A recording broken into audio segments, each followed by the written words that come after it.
Hello and welcome back to my channel. My name is Ursula. I'm an indie author of historical fiction. Today I'd like to speak about the first book I published in May of 2014, and Jakob flew the Fiend away. My real surname isn't Hartline. It's a family name of mine. My great-grandmother, her name was Mary Eve Hartline. Her married name was Boring. I mean, not a boring name. Literally, it was Boring, Boring, and I thought that was a really interesting name. It means brave little one, or strong little one, or hardy little one in German. Now, I have wrote the story behind the story as part of the back matter for this book. I do that for all my books, so I'll be taking points from that as well as the talking points I hand wrote up last night. Now, the title comes from Shakespeare's Sonnet 145. Originally, it was called "And Jakob Limped" because he's a limper. I'm also personally limp, although funnily enough, his limp was written into his character in another book years before I myself got a limp. I was obviously in a car accident in August 2003. I had 4 leg surgeries. As a result, couldn't walk for 11 months after that surgery, and then there was another surgery later on, and I couldn't walk for a few months after that. It's a long story. I should probably do a vlog about my car accident. There's one point in the book where Jakob recites Sonnet 145 to his future wife, Rachel is the way it's spelled, but the Dutch traditional pronunciation, the CH is kind of like a hard guttural GH. I'm told most modern women in the Netherlands pronounce it with the English or the French pronunciation instead of Rachel. Those lips that love's own hand did make breathed forth the sound that said, I hate, to me that languished for her sake. But when she saw my woeful state, straight in her heart did mercy come, chiding that tongue that, ever sweet, was used in giving gentle doom, and taught it thus anew to greet. I hate, she altered with an end, that followed it as gentle day doth follow night, who like a fiend from heaven to hell is flown away. I hate from hate away she threw, and saved my life, saying, not you. Now this book is set from 1940 through 1946 in the Netherlands and a little bit in the Dutch East Indies, which obviously is now Indonesia. It's set during the Shoah, but it's not like just another so-called Shoah story. A lot of people complain all World War II and Shoah books are the same story with different names in a slightly different setting, which is kind of insulting because there are so many different stories that happened during those years. I created Jakob in 1995, and he's one of my Atlantic City characters. All my Shoah characters ultimately link up with my Atlantic City characters after the war. And in 2006, I wrote a long short story / piece of backstory about Jakob and later on his wife, Rachel.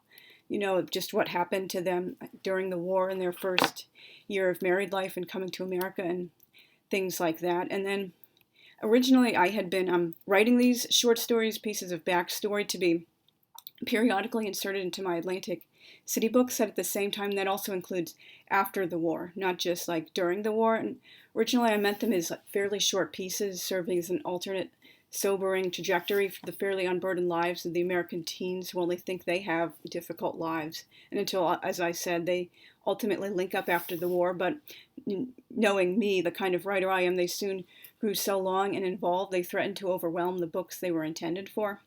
And this was taking the focus off the real main characters and their storylines. And I realized I needed to spin all these interconnected characters off into their own series. And I began with the story about Jakob, expanding it into a full-length novel and fleshing it out and adding new things because it was one of the fairly shorter ones. And it was also kind of straightforward because there was a lack of an ensemble cast. It's kind of unusual that I only have 1 or maybe 2 main characters instead of, like 10 plus main people with all sorts of different storylines. So I fleshed out all the long passages, summarized events, and I filled in lots of blanks. Now, because of Jakob's age, he starts at 14 and he's 20 at the end. It seemed perfect to query his YA, although the upper mature YA. And at the time, I was obviously trying for traditional publication. So, I was cognizant of upper word count limits and things like that. I was even considering initially making it in the first person, but I just realized third person is my just what I do, this voice that comes most natural to me. And I'll do a future vlog. My current alternative history about Dante is actually written in the first person. That was a huge shock to me, but that was just the voice that felt the only perfect voice for that book. Just like third person, omnipotent is the voice that almost all my other books have. And as I was saying, because I was intending it to publish it as YA, there was like a fade to black in the wedding night scene, and I decided to make it into 2 books instead of one very long book. There's a sort of a sequel to it, although I actually considered just kind of like one book that just needed 2 different volumes to be told, because I had reached the upper word count limit. And the most perfect ending opened up for the first book, and I was able to turn the rest of the material in the originating short story into a somewhat shorter volume about Jakob's first year in America and his and Rigel's first year as a real husband and wife. And the second volume is called And the Lark Arose from Sullen Earth, which is also from Shakespeare. I can hopefully recite that sonnet when I do a vlog about that book. And each volume has its own focus, and the second one reads more like new adult than young adult. And I'm not going to give away too many plot points or anything, but it is about a young man. He sees his father coerced into suicide by 3 thugs on the day the war begins. I'm sorry, I really don't know if YouTube allows us to say the capital N word for the German fascists during World War II. I've heard conflicting things about that. Maybe I'm just being too paranoid. And he becomes obsessed with revenge after he sees this happening, and he wants to sneak away, join the military, join the resistance. And he's so angry because his mother and the family friends they move in with are acting like, yeah, this was obviously horrible and we're living through a terrible time, but it really can't get that worse. Just stay in school, be a good boy, and don't try to live for revenge. And he does finally get his chance to escape during the war, and on the end of November 1992 he jumps off of a death train and he breaks his ankle very severely. He has to recover in a safe house and joins the partisans after he recovers, and then they join the official military. And when he's in the partisans, he meets his future wife Rigel. Now originally they had only met after the war when he came to the newly liberated detention center Westerbork, but I hit upon the idea of them meeting before then, and then the story would take on a much more interesting direction, because he had known her since 1943 and became obsessed by this mysterious dream girl. And I didn't feel like it would be too much of a compelling story if they only met after the war, although many survivors did forge lightning-fast pair bonds with people they barely knew, but there was a more emotionally compelling level because they had already met before the war. Now, I aforementioned I was initially querying this for traditional publication, and I took part in a lot of contests during I guess 2012, 2013, maybe even into early 2014.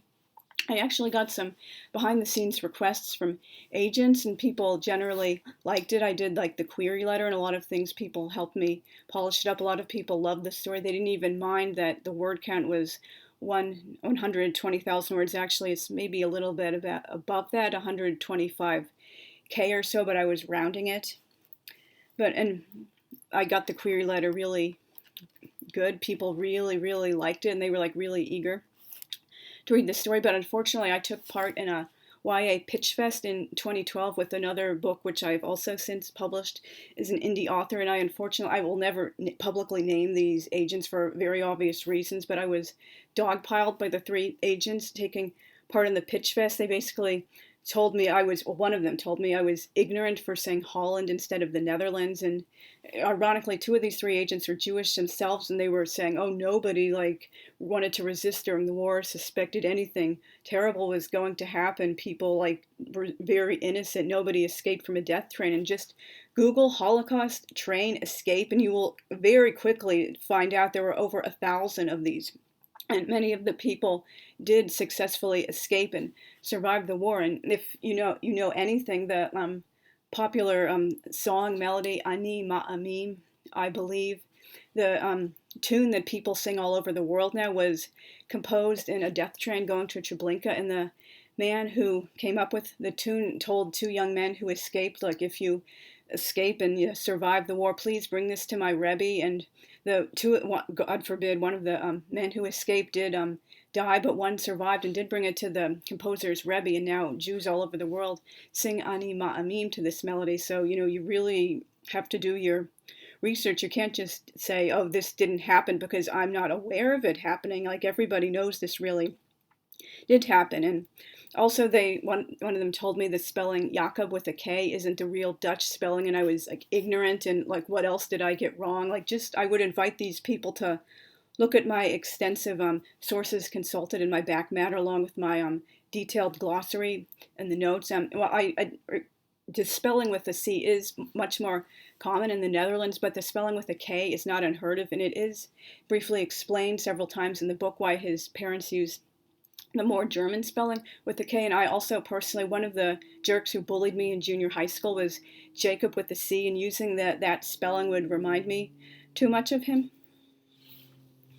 And I was starting to rethink, doing the contest circuit when I won a query critique from someone, I believe she's an editor, and she really did not like my query. She like ripped it apart and all these things everyone had helped me to get polished and really praised. She like didn't like any of these, so I realized that was like too many cooks spoiling the broth. Just go start querying it already. But obviously I ultimately decided to do it as an indie author. I can do a future vlog about my reasons for getting into indie author, and I'm not opposed to traditional publishing, even both obviously for other people. You can do whatever you want, whatever feels right for you, and I in future wouldn't be opposed to doing it for myself as a hybrid author or entirely turning to traditional. But right now I feel indie is just what works best for me, and also because some people were saying 120,000 words was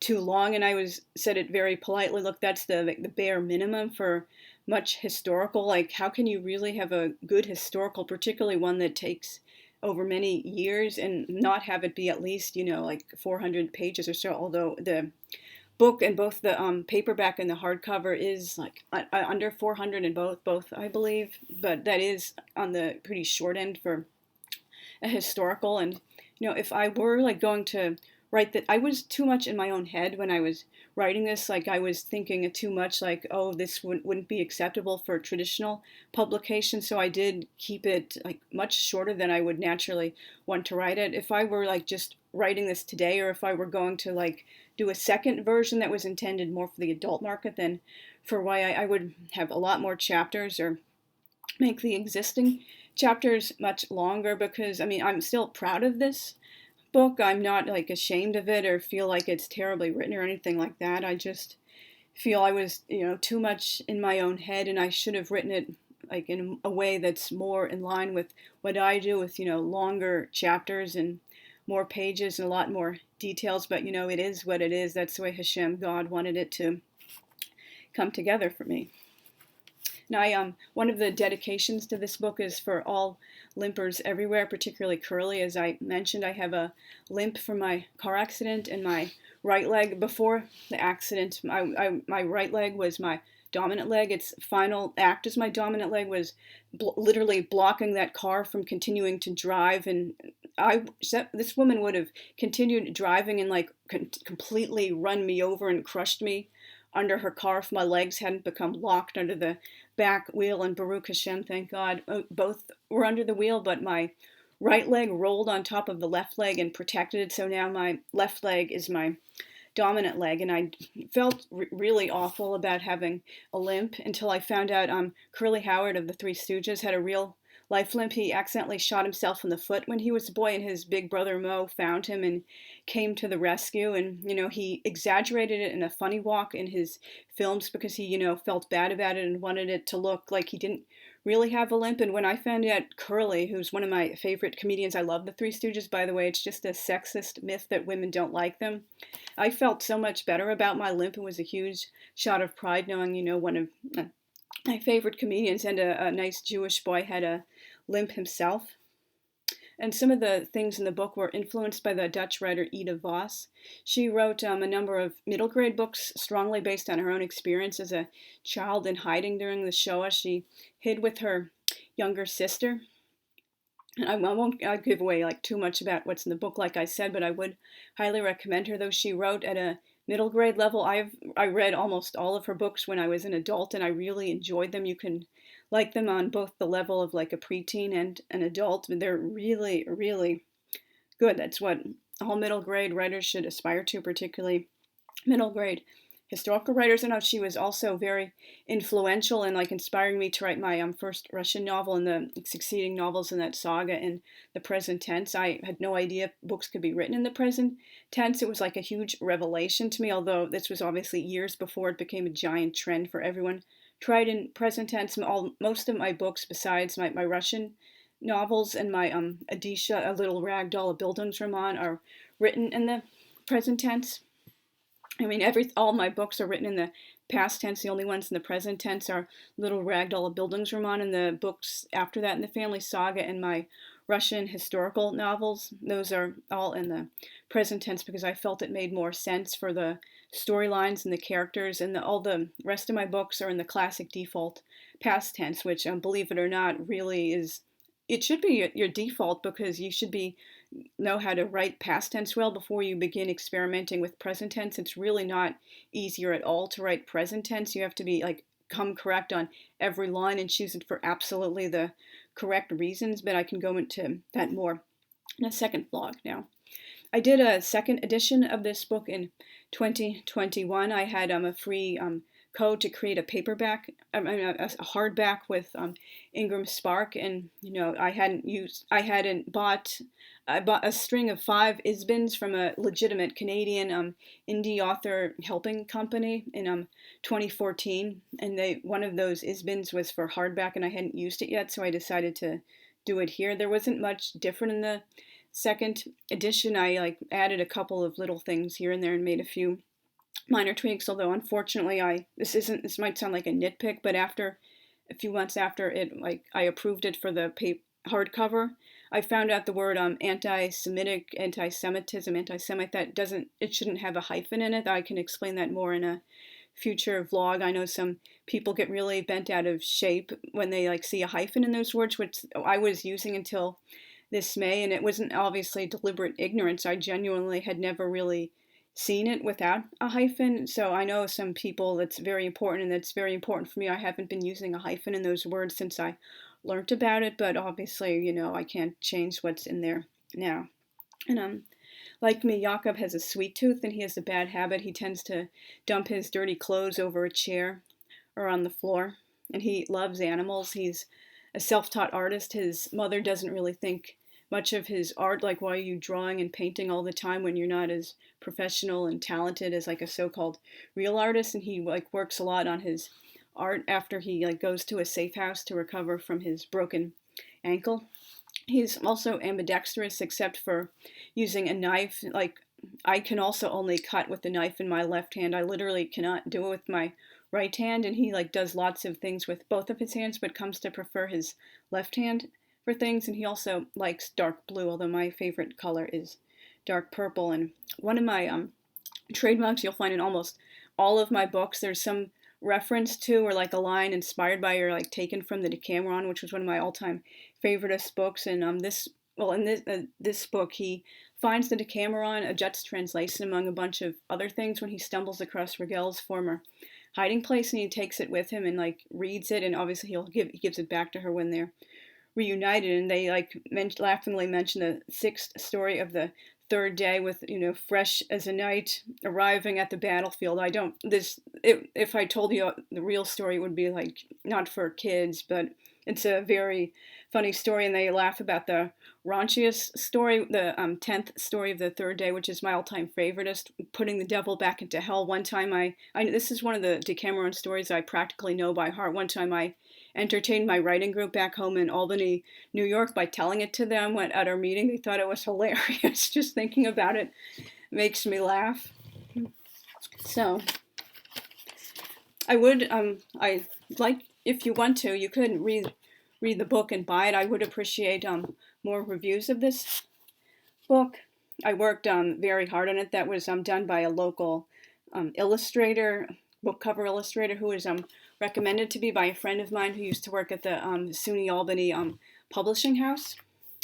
So I'm hoping to put up like maybe 2 or 3 vlogs a week, alternating between mostly BookTube and AuthorTube. There's obviously a crossover because I'm both a writer and a reader, and maybe I can also do some historical topics, and maybe, as I mentioned, maybe some classic film reviews and classic rock and pop album reviews. And hopefully I'm becoming more confident when I speak on camera. I'm sorry if I'm speaking fast or my old lisp is slipping back in a few times, and I'm hopefully fiddling less with my earrings, which is a nervous tick of mine. And if you're wondering, I have 9 ear piercings currently.